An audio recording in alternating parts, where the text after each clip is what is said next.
Hello, everybody, and I hope you're having a wonderful Roots Tech 2022. My name is Aoife O'Connor, and I work with Find My Past as a program manager. And over the last 3 years, it's been my honour to shepherd the 1921 Census of England and Wales through digitisation, conservation, and its publication on Find My Past. Today, I'm doing a 3-part series. The first covered off digitisation, and now we're going to explore a little bit of the online product before the final video, which will explore some of the discoveries we've made and perhaps talk a little bit more about the discoveries that you can make in the census. First of all, what makes the 1921 census extra special? 1921 Census of England and Wales is post-World War I. It's post the influenza pandemic, which affected much of the world in the 1920s and the late 1900s. And it's also shines a light on a part of history that is somewhat forgotten in that part of the world, sandwiched as it is between two extremely massive world wars. It is the last census for England and Wales for another 30 years. The next census won't be made available to the public until the 1951 census is published in 2052. The 1931 census regrettably was destroyed by fire during World War II, but not because of World War II. And the 1941 census was not taken owing to World War II, although we do have the 1939 register to help fill that gap. This is also the first census that asked for detailed information on people's employers. It asked them to fill in their full name and address. Previous censuses had only asked really for occupation, perhaps industry. So this will give an insight into our ancestors' work life as well as their home life. And so here it is. Visit us at findmypast.com/1921 census. And here you will find our landing page, our simple form to get you started in exploring the 1921 census. And here you can just put in some basic details and see some search results and start to navigate your way around the 1921 census. But you can, of course, also try our advanced search, which I'll discuss in more detail in a few moments. But how else might you get to the 1921 census? From our homepage, on our top banner, 1921 census will bring you to the page I just showed you. But you can also search for it in our all record sets list. Go to the 1921 census link in the search area there. Go to census lands and substitutes if you want to compare it to other censuses, or if you'd like to try your hand at an address search, visit 1921 address. So lots of ways in there to the census.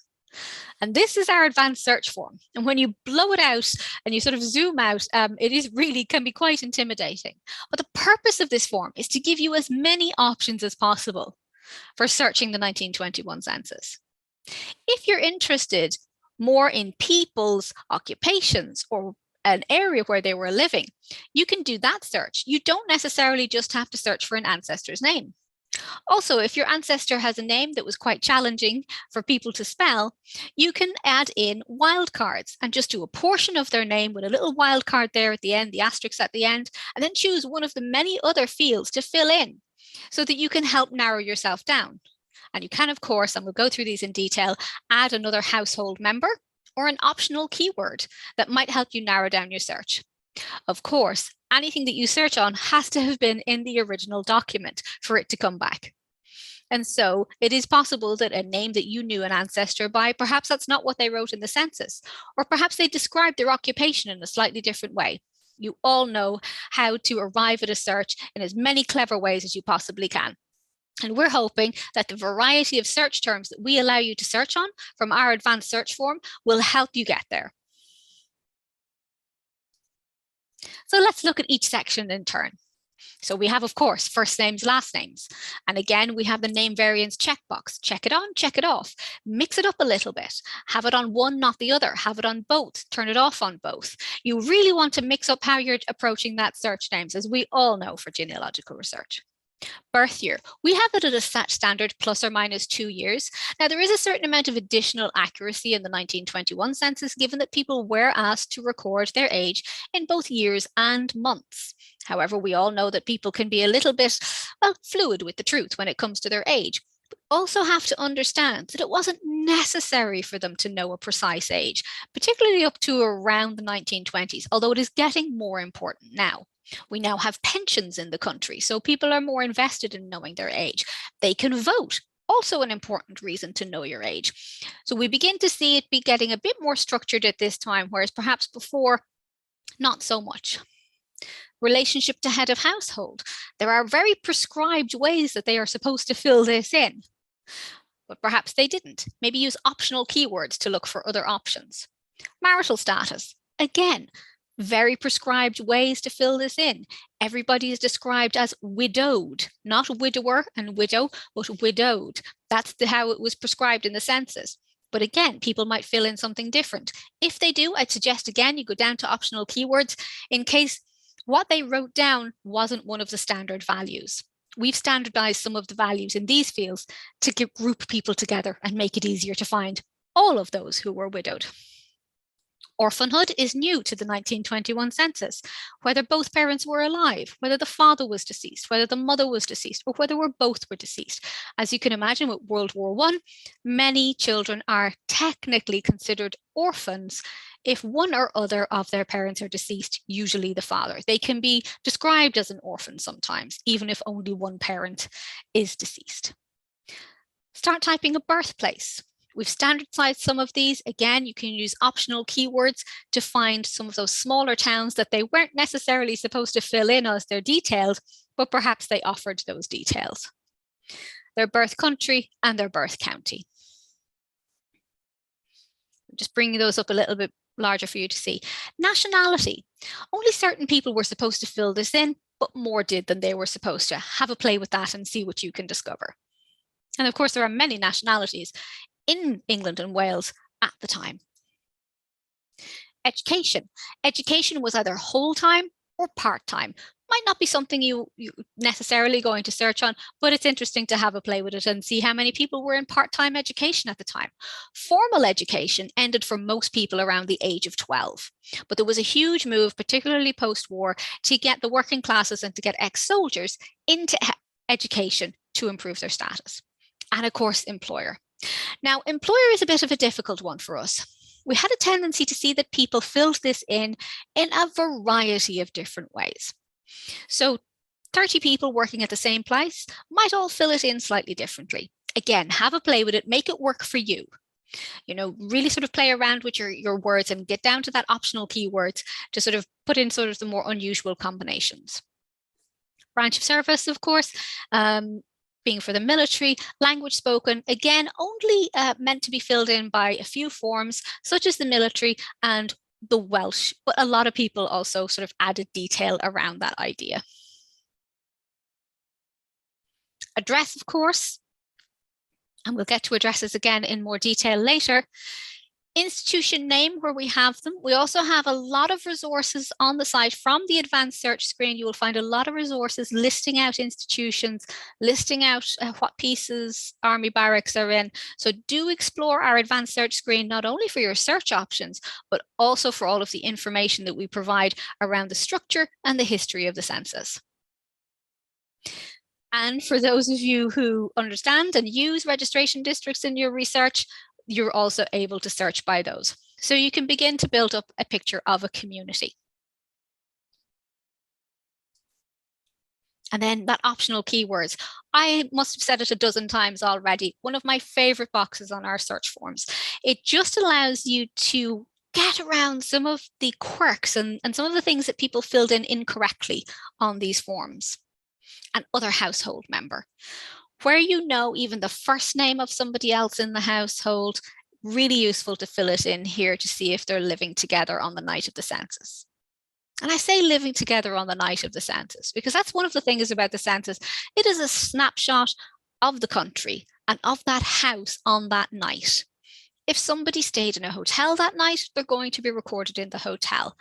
If they were away from home and let's just say they were walking home from the pub at around midnight and they weren't filled in at home and they're not actually somewhere, they might not be filled in on the census unless somebody managed to nab them and just get them to fill themselves in. We'll cover more of that in my next video.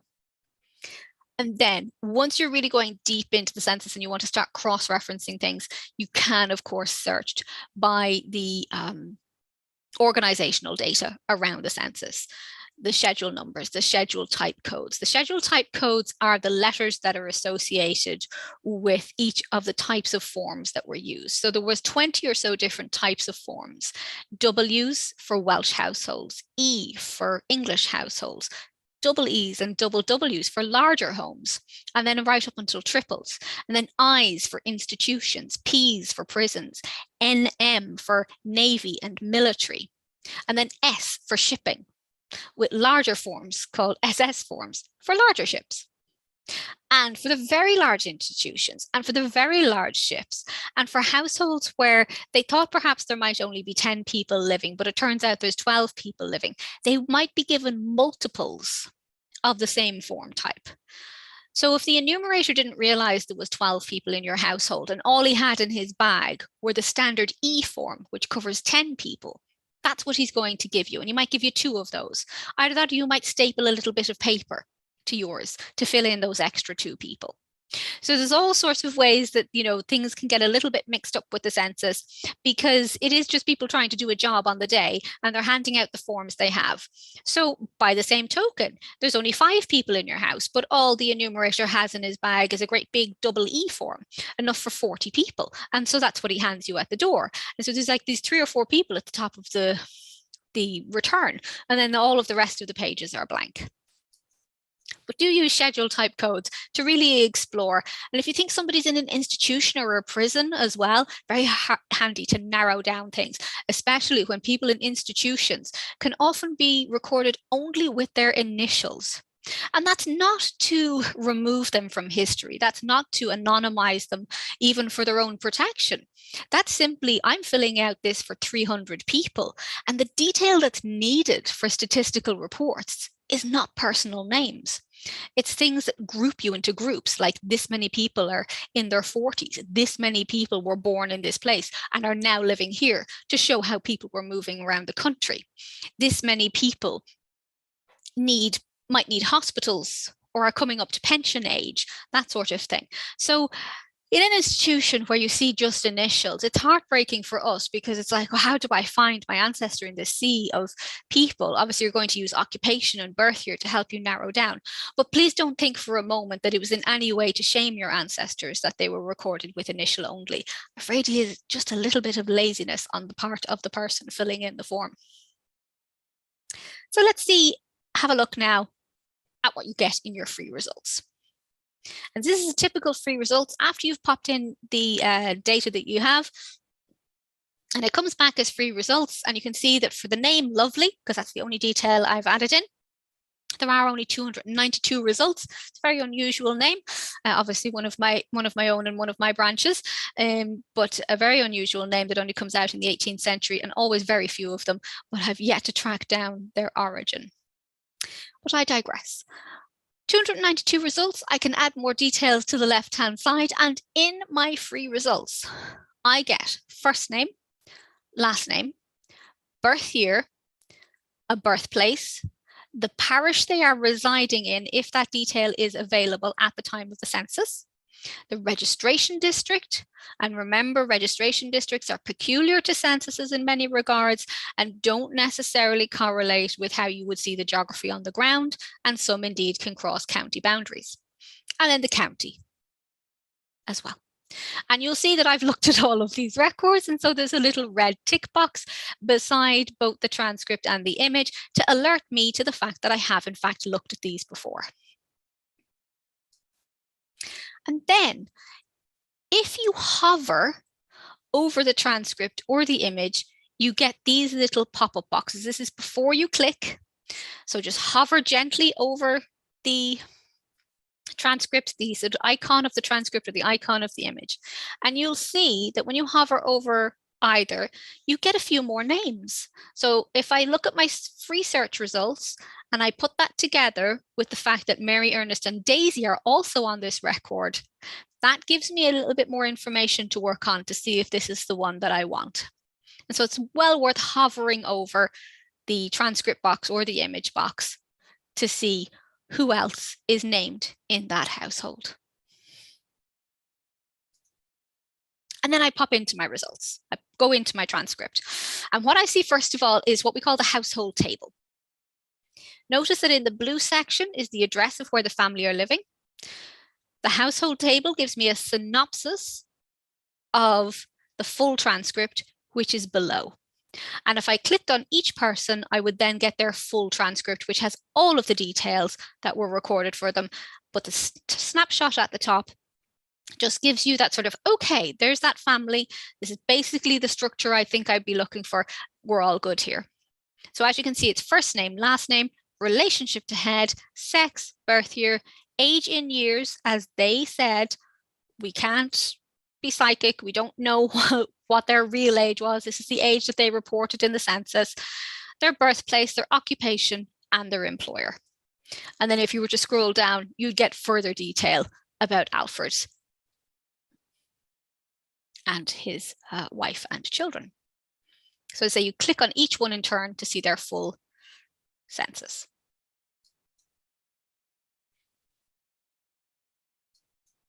Lovely. So let's blow out the return that we're seeing. And as you can see on the left-hand side now is the start of the transcript with this little blue box that has the address on it. Then we have the household view. Then we have the fuller transcript view of that person. And then there are further elements. The transcript is double column. And when there are more than 5 people in a household, so if you're in that household view, you'll see a little arrow in that gray area just before where it says transcript of Alfred's record to show 4 more rows. So, or however many rows it happens to be. Obviously, there's a link to the image within the transcript as well. You don't have to go back out to your search results. You go through to your image from your transcript as well. You have some contextual information.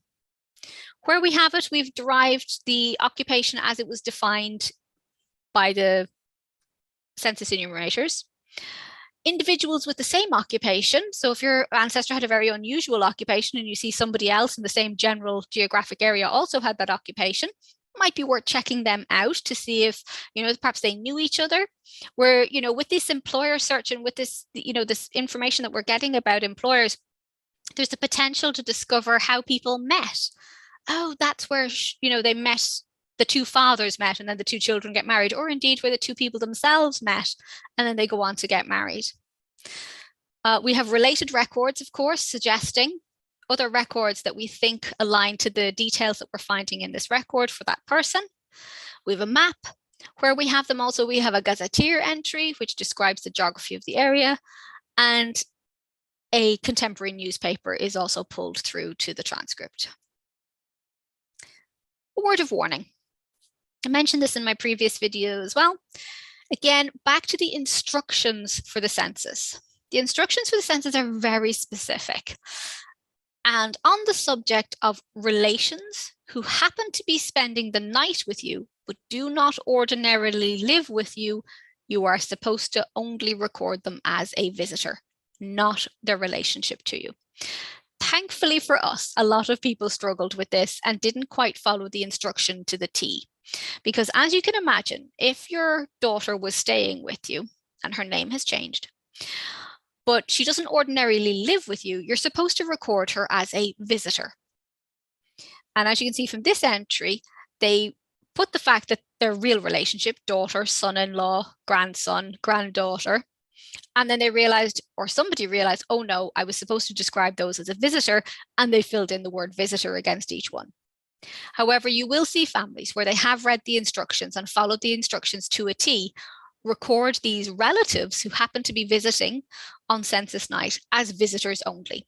So do watch out for these hidden relatives in that column. So see some of the other elements that I described a moment ago. You have John's employer, and you can see who the other people who were all employed by the Northeastern Railway. As you can see, a massive employer. John was an engine driver, and 141 other people in his general area described themselves as engine drivers. So obviously very, the two connect, massive employer and many people in the area employed by. And then the closest definition in the Ministry of Labour's dictionary. So that's a very important point. It might not fully describe the occupation, accurately, because they tended to group people together. and then suggested other record sets that we believe could connect to this person. A map, and you can select the different historical layers, and a modern map, and the gazetteer, which describes the area, and the newspaper that I mentioned previously. And so then if we are looking at an image, so we've looked at our transcript, we've explored all of the elements there, we've really absorbed all of the information that we can from the transcript, and we have come to our image. And navigating our image, as we all know, is equally important to reading our transcript. The layout of the transcript largely follows the layout of the image itself and the columns in which the information appears. So you have first name, last name. And as you can appreciate, if you're putting your first name and last name into one box, sometimes people record this as last name, first name. Other times they record it properly, as was required, as first name, last name. They include middle names. They don't include middle names. And perhaps if they have a very long name, they might squeeze down onto the next box, which makes it somewhat difficult. And then the relationship to head of house. So we have a couple of apprentices here, which is not what they're supposed to fill in. But, you know, it was the real relationship to the head of household. We had a very amusing one where a young lady had put in that her relationship to the head of household was learning cheese making. So she's not a son, she's not a daughter, she's not a servant, she's learning cheese making. And so she puts that in as her relationship to head of household. And so this gives us an appreciation of how much detail is available and how it was recorded in the original. And there are two elements which we have not transcribed. We have not transcribed this right-hand box here, as people were not capable really of filling it in properly. They found this box extremely difficult to fill in. And so to transcribe it would have given a false sense of what information was accurate. And this box here, which I draw your attention to, is the number of rooms in the house, excluding kitchens and bathrooms, I think it is. And then the number of people occupied. So 4 rooms, 4 people in this particular household. And then, of course, here is the signature of the person that filled in the census. And of course, you can move the image around, and you can also close the film strip to have just the image of the census. But of course, we'd encourage you to reopen that film strip, because with the way the census was bound, note the punch holes here. So it's bound in this way. So when you open the book, or the original book, this is what faced you, the list of people. And then when you turned the page, you got the address panel. So the address panel is to the right, but it's also contained, as you can see, in your extra materials. That's where you'll find the address panel. The address was not, as it had been on previous census, on the main schedule form. It was only found on the front of the form. So in our viewer, we can, of course, do all of our usual things. We can turn on and off our transcript overlay. We can report a problem with an image. We can download the image. We can print the image, although we do have to remember this is a very long, physically long form. So if you're printing it out on ordinary legal or A4 size paper, it's actually going to come out quite small. So it suggests that you actually download it and snip the elements that you want to print and print it in sections, because, as I say, it's a very physically large form, and so it doesn't print onto ordinary size paper. You can rotate your images, and then in your more area, you can change the brightness, the contrast, or invert the color if that will help you reading it. And of course, you can increase the size. Down the bottom, you have the buttons to get to the extra materials, the transcripts, and we'll talk about those now. So when you click on extra materials, the extra brackets address, because that's where the address can be found, you will have, of course, the original image that you looked at, the cover of the book that it resided in, which has some details on enumeration districts and parish. You will get the address panel, which is the other side of this document here. You should mostly get a map, although there aren't maps, I believe, for every registration district, but these are very useful because, as I said, that geography is so different oftentimes to what you experience on the ground. It's really handy to see a map. And the relevant page from the plans of division. These are the plans of division that describe the geography of the census. And then if you click on transcripts, you get, you can click through to each of the transcripts in turn. So all of these images are included alongside the list of names and of course out to your transcripts. And let's talk a moment about our address search. So for our address search, and if you use this drop-down menu, you can actually go to all of the other censuses, or indeed you can choose to search across all censuses and the 1939 register. And in here you can type a street name and its location, obviously in 1921, and you can increase or decrease the radius. What we will say, of course, about historical addresses is that they are not consistent oftentimes with the modern address. House numbers change when extra houses are built, or indeed when houses were destroyed in World War II. It's less problematic perhaps with 1921 because you've some stability there, but you've still got new houses going up. You've still got a lot of not numbering of houses, especially in areas where people know each other. There's simply no need to number the houses. So you do have to have some consideration about the historical realities of the idea of an address, particularly, as I say, in a sort of a more rural landscape or in a small town or village where everybody knew each other and that was just their house. It wasn't number 72 or anything like that.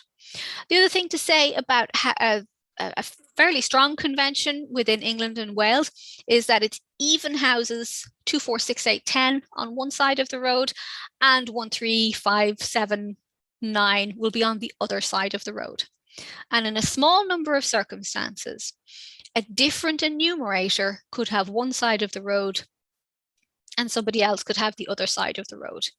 So they could actually appear in totally different books, potentially, and definitely in different parts of the same book. They're not necessarily going to be fully in sequence within the book itself, because as I say, down one side of the road, you have the uneven numbers, and down the other side of the road, you have the even numbered houses. So that does happen. And then if there's a break in the road, the enumerator might turn a corner and go down a lane where there might be a few houses, then come back up the lane and then continue on down the main road. So you will get some funny geography within the census itself.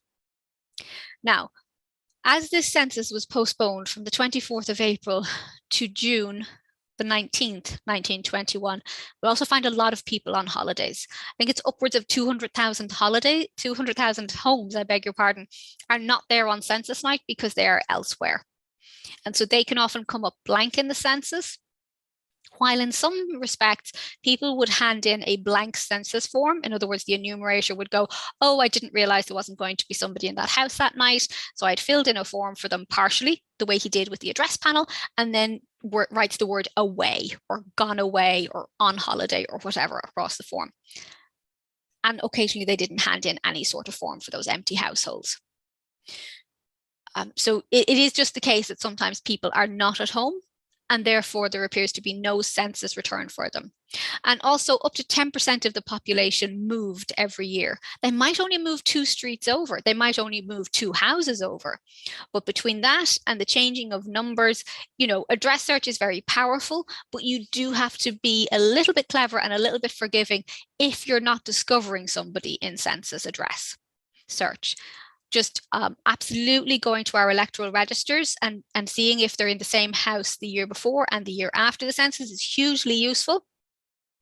But do be mindful that, again, like anything in the census, this is not a recording of things as they absolutely were. It is a recording of how it was that night. And so here we have some typical census returns.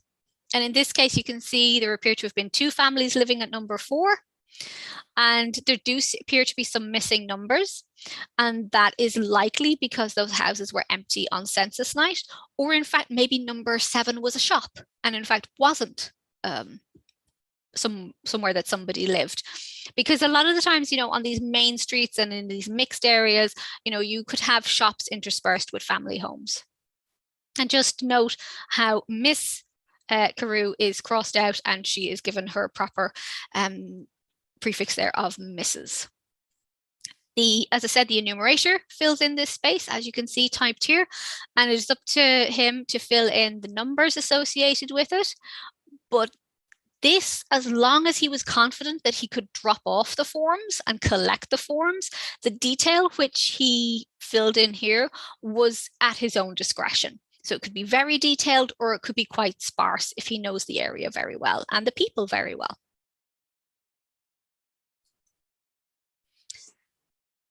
So I'm just going to leave you with this thought, which I also mentioned in my previous talk, and it's just that these are complex forms and we need to be a little bit clever sometimes in how we're searching for them.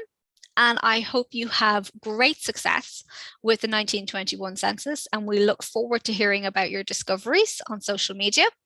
And I hope to see you in my next talk when I'm going to discuss some of the discoveries that we made in the 1921 census. Until then, bye-bye.